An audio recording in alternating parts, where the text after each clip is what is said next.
Thank you once again for joining me week after week for the live internet studies. My name is Ariel Ben Lyman Hanavi, and we're starting a brand new study. This is February the 5th, 2022, and the new study is entitled An Examination of Matthew 9:14 through 17, Are Judaism and Christianity incompatible with one another? And it's a question mark. So the study is either going to be referenced to either the Matthew 9:14 study or Judaism v. Christianity, something like that. I haven't figured out what the shortened version. Otherwise, that complete title is kind of a mouthful. But this is a study I wrote fairly recently. 2015 is when I put the final edits to it. Meaning I wrote it while I was here in Korea, and it's a study I've never taught yet. I've never taught this live. I've never made created a podcast out of it or anything like that. So this will be my first time through.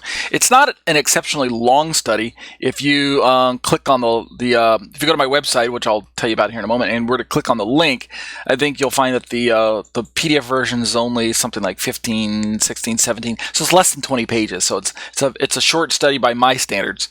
So I hope it will be a beneficial study for those of you who are able to follow along with the study. I also don't envision that it's going to take, a year or two, like my Roman study or my Galatian study or anything like that, being much shorter. I'm envisioning a few months, something like that. So, but we'll see how it goes. You can find the study online at www.tetzetorah.com. That's spelled out TETZETORAH.com. And from the homepage of my study, there's a cluster of links near the upper right corner, and they're alphabetized, and you just find the link that says an examination of Matthew 9:14 through 17. Something like that. And then click on it, and then this is the page you'll land on that you're seeing on your screen right now. And let's go quickly through the table of contents and look at the sections that we're going to be talking about. We'll first be talking about the introduction and replacement theology. Replacement theology is going to be one of the major themes of the paper itself. From there, we'll move to an example from some well-known Christian pastors and commentators. Most of the people on the list are what I call A-listers. They're well-known, high visibility, and my purpose for bringing them into my study was to utilize resources that are not only well-known and well-respected, but easily accessible. So I don't want people to try and scour the internet and try and figure out where did I pull these sources from. I want you to see that I'm using resources that are easy to find for just about everybody who's in Christian circles. So we have an example from Pastor John Piper. That'll be our first example.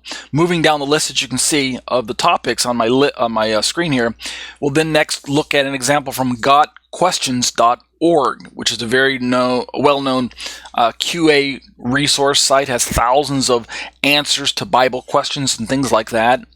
From there, we'll look at an example from Pastor John MacArthur. He's one of my longtime Christian favorites, Christian authors and resources, very highly respected in the Christian community. From there, we'll move to an example from Pastor David, I think his name is pronounced Guzik, with a kind of a long U there. I've heard some people say Guzik, but I think it's Guzik. Pastor David Guzik, also a very well-known Bible teacher resource, has commentaries on every book of the Bible, just like Pastor John MacArthur as well. So I always like having resources where you can turn to any book of the Bible and pull notes from their teachings. That's really, really good.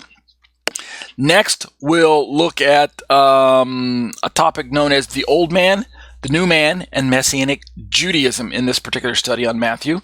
And then from there, we'll move to a topic known as, a heading called A Better Way to Understand This Passage. Of course, according to my own resources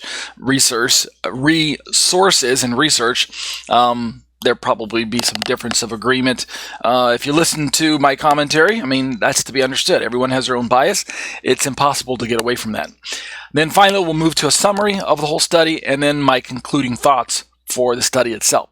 So that's the study in a snapshot, in an overview. As you can see, if you visit the commentary online to the Matthew 9:14 through 17 study that we're going to be undergoing, then each one of those chapters or topical sections is a link. So for now, let's just click on the first one, and it'll drop us right down into the webpage into Introduction and Replacement Theology.